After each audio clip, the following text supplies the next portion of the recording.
Good morning विद्यार्थी मित्रों।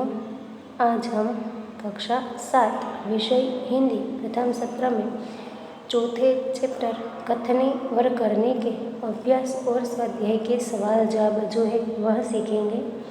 विद्यार्थी मित्रों, हमारे अगले वीडियो में हमने इस पाठ की जो है वह समझौती प्राप्त कर ली है, तो आज इस वीडियो में हम इनके सवाल जवाब जो है वह समझेंगे। सबसे पहले हम शब्दार्थ देख लेते हैं।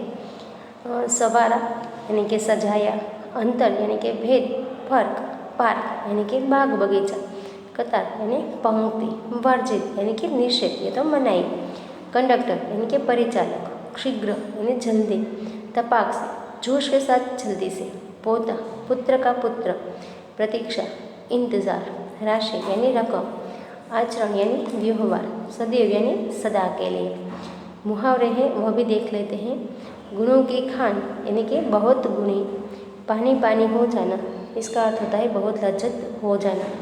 अब हमारा अभ्यास जो है उनके सवाल देख लेते हैं। इसमें पहला प्रश्न है सोचकर बताइए।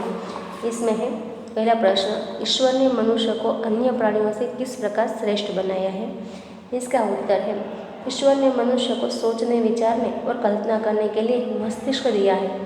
उसने मनुष्य को अच्छे बुरे का निर्णय करने के लिए विवेक बुद्धि दी है। वाणी का वरदान भी केवल मनुष्य को ही मिला है।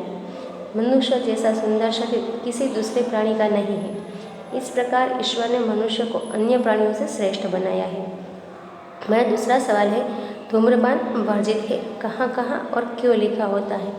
इसका उत्तर है धूम्रपान वर्जित है ऐसा बसों और रेलगाड़ियों जैसे सार्वजनिक वाहनों में लिखा होता है। अस्पतालों, सिनेमागृहों और दवाखानों में भी धूम्रपान न करने की चेतावनी दी जाती है। बाग बगीचे, पुस्तकालय, प्रतीक्षालय, धर्मशाला और सार्वजनिक शौचालय आदि स्थानों पर ऐसी पट्टियाँ लगी होती हैं। धूम्रपान से वायु प्रदूषित होती है। प्रदूषित वायु में सांस लेने से छाती और फेफड़े की कई बीमारियां होती हैं, इसलिए सार्वजनिक स्थानों पर धूम्रपान की मनाही की जाती है।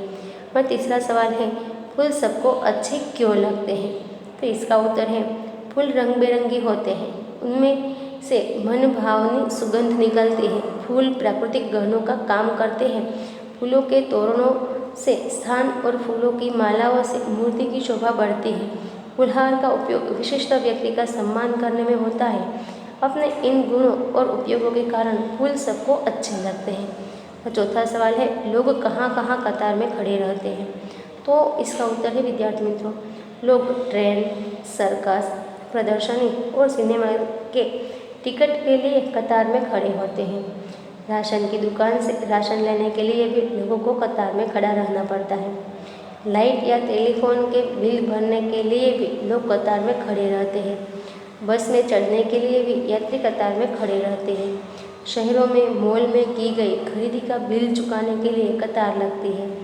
बैंक में लोग कतार में खड़े होकर पैसे जमा करते या निकालते हैं। इस प्रकार लोग आवश्यकता के अनुसार अलग अलग स्थानों पर कतार में खड़े रहते हैं। अब हमारा दूसरा प्रश्न है विराम इसमें जो है उन्हें विराम चिन्हों और उनके नाम की जोड़ बनाए। तो विद्यार्थी मित्रों, यहाँ हमें जो है वह दिए गए हैं विराम चिन्ह, उनके सामने जो नाम दिया गया है वह हमें लगाना है। तो पहला जो है वह है प्रश्नार्थ चिन्ह जो है, यानी कि चौथा जो है प्रश्नसूचक चिन्ह, यह है हमारा पहला। दूसरा जो है वह है पूर्ण विराम। तीसरा जो है वह उद्गार चिन्ह या विस्मय चिन्ह है। फिर चौथा जो है हमारा वो चिन्ह है विराम चिन्ह कहते हैं इसे, अल्प विराम है। फिर हमारा जो ये पांचवा जो है उन्हें अवतरण चिन्ह कहा जाता है और छठा जो है उन्हें योजक चिन्ह कहा जाता है। बराबर है विद्यार्थी मित्रों, अब आपको समझ में आ गया ना कि पहला जो है उनके सामने आएगा चौथा जो है वह, दूसरे के सामने पांचवा, तीसरे के सामने पहला, चौथे के सामने छठा, पांचवें के सामने दूसरा और छठे के सामने जो है वो तीसरा आएगा। अब आगे है वाक्यों को पढ़कर उचित विराम चिन्हों का प्रयोग कीजिए। इनमें पहला जो वाक्य है हमारा, फूल तोड़ना मना है। इसमें विद्यार्थी मित्रों इस वाक्य में जो है वह विराम चिन्हों में से पूर्ण विराम जो है चिन्ह लगेगा। दूसरा जो है वह कितना सुंदर दृश्य है, इसमें वाह के बाद उद्गार चिन्ह लगेगा और अंत में पूर्ण विराम का चित्र लगेगा। बसों में लिखा होता है धूम्रपान करना वर्जित है। तो यहाँ पर जो है बसों में लिखा होता है कि धूम्रपान करना वर्जित है, वहाँ पूर्ण विराम आएगा। धारा रात दिन पड़ती रहती है, वहीं भी पूर्ण विराम आएगा। और अंत में है पौधे बारिश में ही क्यों लगाए जाते हैं, वहाँ प्रश्न सूचक जो है वह आएगा। चिन्ह जो है प्रश्न सूचक चिन्ह का उपयोग करेंगे हम यहाँ। बाद में हमारा तीसरा प्रश्न है, निम्नलिखित वाक्यों में से जातिवाचक संज्ञा के आसपास गोल की निशानी चिन्ह जो है वह कीजिए। यहाँ पर हमारा जो है प्रश्न है, पहला प्रश्न में मनुष्य अन्य प्राणियों से श्रेष्ठ है। यहाँ पर हम मनुष्य जो है वह जातिवाचक संज्ञा का शब्द है, इसलिए इन पर गोल करेंगे। दूसरा है शिल्पा ने 4 पौधे लगाए। यहाँ पर पौधे शब्द जो है वह जातिवाचक शब्द है, इन पर गोल करेंगे। तीसरा है शहर के लोग सुबह शाम टहलने जाते हैं, इसमें शहर पर गोल करेंगे। चौथा है फूल सबको अच्छे लगते हैं। यहाँ पर हम फूल जो है जातिवाचक शब्द है तो इसका इस पर गोल करेंगे। अब हमारा चौथा प्रश्न है, कथनी और करनी में समानता रखने में मुश्किलें आती है या नहीं, चर्चा कीजिए। तो यहाँ पर जो है हमें और मेरी सखी जो है हम इस बात की चर्चा करते हैं कि कथनी और करनी में समानता रखना बड़ा कठिन है, इसमें काफ़ी मुश्किलें आती हैं। तो सखी जो है वह कहती है, धन्य है वह लोग जिनकी कथनी और करनी एक जैसी होती है, मुझसे तो यह कभी नहीं हो सकता। दूसरा कहता है, अरे किसी से नहीं हो सकता, मेरी माँ मुझसे सदा सच बोलने के लिए कहती है और वे खुद पड़ोसन आंटी से झूठ बोलती है। अब इनका उत्तर उनकी सखी जो है देती है, मेरे पिताजी झूठ बोलने पर मुझे डांटते हैं और जब मकान मालिक किराया मांगने आते हैं तब मुझसे कहते हैं, जा सेठ से कह दे कि पिताजी घर में नहीं है। अब सखी जो है वह कहती है, अरे भाई जिनकी कथनी और करनी एक होती है वे संत कहलाते हैं, या यहाँ न किसी की माँ संत है न बाप।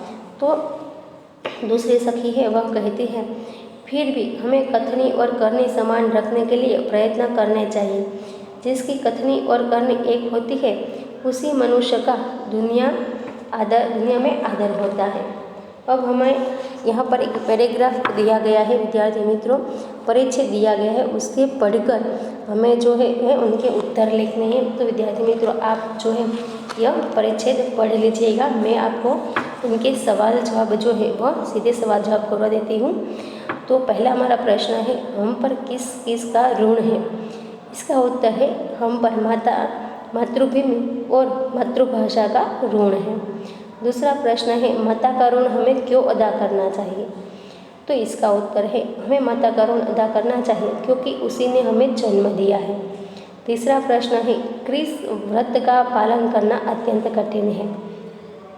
तो इसका उत्तर है, मातृभाषा पर गर्व करना और उसकी सेवा में तत्पर रहना हमारा कर्तव्य है, परंतु इस व्रत का पालन करना अत्यंत कठिन है। चौथा प्रश्न है, किसे देशभक्त नहीं कहा जा सकता। तो इसका उत्तर है, जो मातृभाषा का विस्तार कर अंग्रेजी बोलने में गर्व विद्यार्थी मित्रों, जो मातृभाषा का तिरस्कार कर अंग्रेजी बोलने में गर्व अनुभव करता है उसे देशभक्त नहीं कहा जा सकता। गद्यांश को उपयुक्त शीर्षक दीजिए, ये हमारा 5वां सवाल है विद्यार्थी मित्रों। इसका जो है शीर्षक है वह है सच्चा देशभक्त अथवा तो मातृभूमि और मातृभाषा। विद्यार्थी मित्रों ये थे हमारे अभ्यास के सवाल जवाब। अब हमें देखने हैं स्वाध्याय के सवाल जवाब। स्वाध्याय में हमारा पहला प्रश्न है, अंदाज अपना अपना। इसमें हमें कहा गया है कि कथनी और करनी में अंतर विषय पर अपने विचार लिखिए। तो इसका उत्तर लिखिए विद्यार्थी मित्रों। मैं मानता हूँ कि कथनी और करनी में एकता रखना वीरों और सज्जनों का काम है। कथनी और करनी उसी की एक हो सकती है जो सत्यवादी, निर्भय और साहसी है। चरित्रहीन डरपोक लोग अपनी कथनी और करनी में एकता कभी नहीं रख सकते। हमारा दूसरा जो प्रश्न है, कथनी और करनी में अंतर विषय पर आपके दोस्त ने जो विचार लिखे हैं उन्हें पढ़िए। तो विद्यार्थी मित्रों, आपको जो आपके दोस्त ने जो भी विचार लिखे हैं इन पर उन्हें पढ़ना है। मैं यहाँ मेरे दोस्त ने जो विचार लिखे हैं वह पढ़ रही हूँ। कथनी और करनी में अंतर इस विषय पर मेरे दोस्त ने लिखा है, मैंने बहुत कोशिश की कि मैं जैसा कहूँ वैसा ही करूँ, परंतु मुझे सफलता नहीं मिली। मैंने एक दिन माँ से कहा कि कल मैं सुबह जल्दी उठकर टहलने जाऊँगा। दूसरे दिन माँ मुझे जगाते जगाते थक गई, पर मैं नहीं उठा।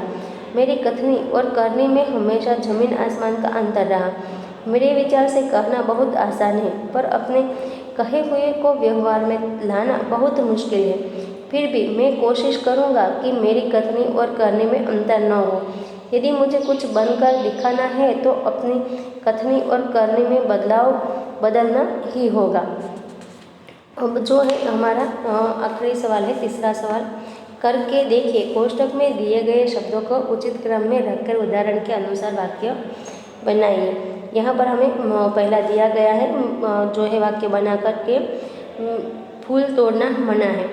वैसे ही हम कर सकते हैं, मैं हर रोज़ खेलने जाता हूँ। ठीक है विद्यार्थी मित्रों, आपको ऐसे गोल करके मैं फिर हर रोज़ खेलने फिर जाता हूँ, उस पर गोल करके वाक्य बनाना है। दूसरा है, सबको कथनी करनी में समानता रखनी चाहिए। तीसरा है, वे कहीं से अच्छे पौधे लाए। तो विद्यार्थी मित्रों, यहाँ पर हमारा ये जो चौथा पाठ था उनके अभ्यास और स्वाध्याय के प्रश्न भी समाप्त होते हैं और इसी के साथ जो है हमारा चौथा चैप्टर जो था वह यहाँ पर समाप्त होता है। अगले वीडियो में हम नए चैप्टर के साथ फिर मिलेंगे। तब तक के लिए धन्यवाद।